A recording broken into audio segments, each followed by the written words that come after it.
চা আহি গ'ল কলি, এজনীক চালে মোৰ ঘিণ লাগি যায়। এই কলি ছোৱালীজনীক বাৰু কোনে বিয়া কৰাব?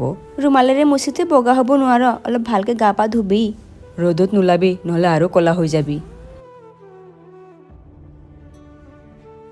মইনা, কি হ'ল? তুমি কলেজৰ পৰা গুচি আহিলে যে কিয়? মা, মই আৰু কেতিয়াও কলেজত নাযাওঁ। কিন্তু হৈছে কি? কিয় কান্দি আছা কোৱাচোন? মা, মই যেতিয়াই কলেজত যাওঁ, কলেজৰ সকলোৱে মোৰ গাৰ কলা বৰণক লৈ মোক এটেকিং কৰে, মোৰ ওপৰত হাঁহে, মোৰ একেবাৰে ভাল নালাগে। মইনা, মানুহৰ যি ক'বলগীয়া ক'ব দিয়া, তুমি মানুহৰ কথাৰ কাৰণে নিজৰ পঢ়া শুনা এৰি দিবা নেকি? মইনা চোৱা, মানুহ ক'লা হওক বা বগা, সেয়ালৈ কেতিয়াও হাঁহিব নালাগে, কাৰণ সকলো মানুহকে ভগৱানে বনাইছে।